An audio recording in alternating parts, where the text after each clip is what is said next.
Doctor గారు కళ్ళకు కూడా ఎక్సర్సైజ్ ఏమైనా ఉంటుందా? అది ఏమైనా అవసరమా? ప్రతిరోజు చెయ్యాలా?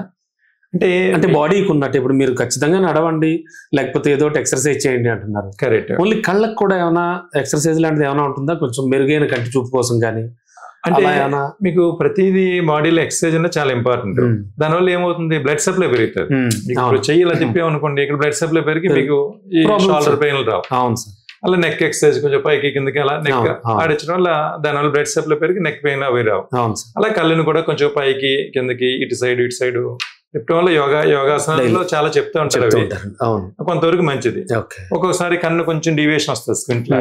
అలాంటి వాళ్ళు కూడా ఒక సింపుల్ గా ఒక చిన్న పెన్ను టిప్ ఏదైనా పుచ్చుకుని ఇలా కంటి దగ్గర వరకు పెట్టుకుని ఇలా చూడటం వల్ల కన్ను కొంచెం సైడ్ కి వెళ్తుంది స్క్వింట్.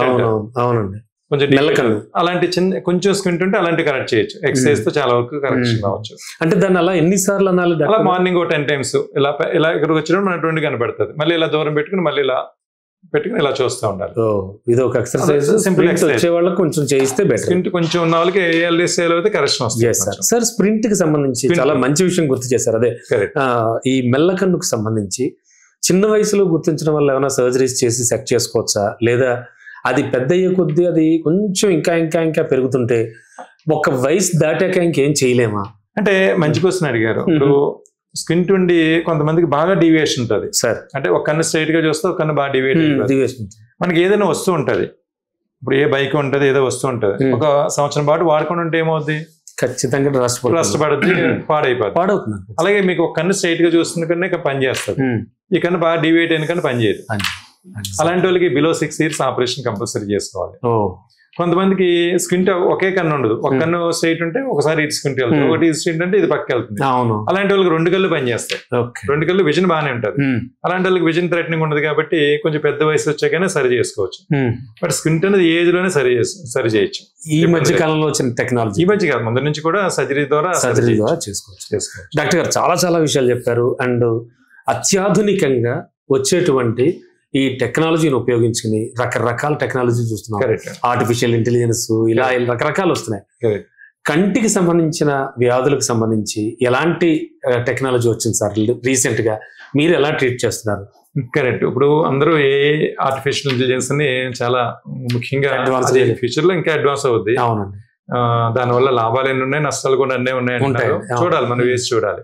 ఎందుకంటే ఇప్పటికే అనుకున్న దానికంటే మనకు పెద్ద ఆయన సాఫ్ట్వేర్ లో పెద్ద ఆయన అంటే ఆయన ఇన్ఫోసిస్ ఏదో చేస్తారు. ఆయన అనుకున్న దానికంటే చాలా ఎక్కువ జాబులు పోయినాయని ఇప్పటికే చెప్తున్నారు. సో ఆ విధంగా కొంత నష్టం అయితే ఉంది. But same time artificial intelligence వల్ల చాలా ఎఫిషియన్సీ పెరుగుతుంది. సపోజ్ కంటిలో రెటీనా ఉంటది. ఆ రెటీనా ఫోటో తీస్తే మనం రెటీనా అనేది ఇలా క్లియర్ గా కనిపిస్తుంది. షుగర్ ఎఫెక్ట్ ఏమంటే మైల్డ్లీ చేంజెస్ మనకి కంటిలో ఇలా కనిపిస్తే మనం డయాగ్నోస్ చేస్తాం. కానీ ఆర్టిఫిషియల్ ఇంటెలిజెన్స్ అనేక మంది ఎక్స్పర్ట్లు అవన్నీ ఫీడ్ అయి ఉంటాయి దాంట్లో. ఆ మిషనే చెప్తుంది మైల్డ్ గా ఉందా, మోడరేట్ గా ఉందా, సివియర్ గా ఉందా, డిఫరెంట్ స్టేజెస్ ఆఫ్ రెటినోపతి ఉంటాయి. అదే చెప్తుంది. కానీ మనం ఏదైనా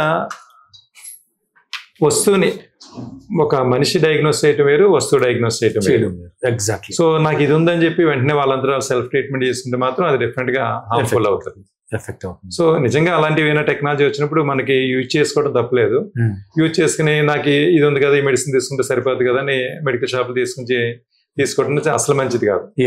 సో ఆ ప్రమాదం కూడా వచ్చే ఛాన్స్ ఉంది ఆర్టిఫిషియల్ ఇంటెలిజెన్స్ వల్ల. ఏదో కన్ను వాటరింగ్ వస్తుంది, టైప్ చేస్తాడు, ఐఎమ్ గెటింగ్ వాటరింగ్ అని ఏదో టైప్ చేస్తారు, ఏదో ట్రీట్మెంట్ వచ్చేస్తుంది. అది ఒకసారి 90%, 99% కరెక్ట్ గా రావచ్చు, 1% తప్పు రావచ్చు. సో అదే ట్రీట్మెంట్ తీసుకుని రెగ్యులర్ గా ఫాలో అయిపోతే ఒకసారి ప్రమాదం అయ్యే ఛాన్స్ ఉంటుంది. సో కంపల్సరీ దాన్ని ఉపయోగించుకోవాలి టెక్నాలజీని. డాక్టర్ గారి దగ్గరికి వెళ్ళి ఆ ఒపీనియన్ తీసుకుంటే చాలా మంచిది. Super sir. డాక్టర్ గారు ముఖ్యంగా కళ్ళకి సంబంధించి ఎంతసేపు రెస్ట్ ఉంటే చాలు, అంటే ఏ వయసు వాళ్ళకైనా కూడా అలా ఏమన్నా ఒక టైం అంటూ ఉందా డాక్టర్ గారు? అంటే యాక్చువల్గా నాకు తెలిసింది పూర్వకాలం నుంచి వచ్చేది కళ్ళకి 12 hours వర్క్ చేస్తే 12 hours రెస్ట్ తీసుకోవాలి. కానీ ఈ రోజుల్లో అలాగన్నది కుదరదు, సాధ్యపడదు. అది ఎంత సైంటిఫిక్ గా ఉన్నా ఎలా ఉన్నా సాధ్యపడదు. Minimum 7 to 8 hours, minimum 6 to 7 hours at least compulsory sleep ఉండాలి. ఆ స్లీప్ ఈ మధ్యన చాలా మంది తప్పు చేసేది ఏంటంటే పొడికిన ముందర స్క్రీన్ చూసి పడుకుంటారు. కానీ మీకు కంట్లో ఆ బ్లూ లైట్ వెళ్ళినంత కాలం మనకి మెలటోనిన్ అనే హార్మోన్ రిలీజ్ అవుతుంది. అది చాలా స్లీప్ కి చాలా మంచిది హార్మోన్ ఉంటాం. దానివల్ల అది కొంత యాంటీ క్యాన్సరస్ కూడా ఉపయోగపడుతుంది హార్మోన్. కానీ హార్మోన్ మీకు బాడీలో ఉత్పత్తి అవ్వాలంటే లైట్ ఉండకూడదు, లైట్ పడకూడదు కంటి మీద. అందుకనే స్లీప్ ఉన్నప్పుడు బెడ్ లైట్ వేస్తారు, వైట్ బెడ్ లైట్, అది కూడా పెట్టుకోకూడదు. మీరు అందుకే చీకట్లో పడుకుంటే చాలా మంచిది. ఆ మెల్టోనిన్ హార్మోన్ ఎంత అధికంగా సెంటిమెంట్స్ చీకట్లో పడుకోకూడదు అంటారు. అలాగే మెల్టోనిన్ హార్మోన్ ఎంత అధికంగా ఉత్పత్తి అయితే అంత మంచిది. దానివల్ల యాంటీ క్యాన్సరస్ ఎఫెక్ట్ ఉంటుంది, స్లీప్ కి మంచిగా నిద్ర పడితే మీకు బాడీ మంచి స్లీప్ ఉంటే మీకు మార్నింగ్ చాలా ఫ్రెష్ గా ఉంటారు. అంతే కదా సార్. సెకండ్ బాడీ రిజనరేట్ అవడానికి, రిపేర్ అవడానికి అనేక లాభాలు ఉంటాయి. సో మీకు అందుకని బెడ్ లైట్ కూడా వైట్ లైట్ పెట్టుకోకుండా చిన్న రెడ్ లైట్ గానీ అలాంటి బెడ్ లైట్ పెట్టుకుంటే మంచిది. కంటి మీద మీకు వైట్ లైట్ గానీ బ్లూ లైట్ గానీ పడినంత సేపు ఈ హార్మోన్ 6 to 7 hours అయితే ఖచ్చితంగా కంపల్సరీ స్లీప్ ఉండాలి. స్లీప్ ఉంటే ఏ గొడవ ఉండదు. పాపం ఈ మధ్యన సాఫ్ట్వేర్ జాబ్లు అందరూ మనకి యూఎస్ లో గట్ట వాళ్ళకేమో మార్నింగ్ మనకి నైట్ అవుతుంది. అన్ఫార్చునేట్ గా చాలా మంది మీకు గచ్చిబౌలి టవర్స్ అన్ని వైట్ లైట్ మార్నింగ్ లా కనబడతా ఉంటాయి. నైట్ 1కి వెళ్ళినా 2కి వెళ్ళినా వాళ్ళందరూ అది చాలా మిస్ అవుతూ ఉంటారు. సో అది డే టైం కాంపెన్సేషన్ చేసుకుందాం ఉన్నా పర్వాలేదంటారా? చేసుకోవచ్చు. అలాగే పర్లేదు, ఇంకా ఆల్టర్నేటివ్ ఇంకా తప్పదు. కానీ నైట్ టైం ఉన్న స్లీప్ ఉన్నంత బెనిఫిట్స్ మార్నింగ్ అయితే మార్నింగ్. ఓకే.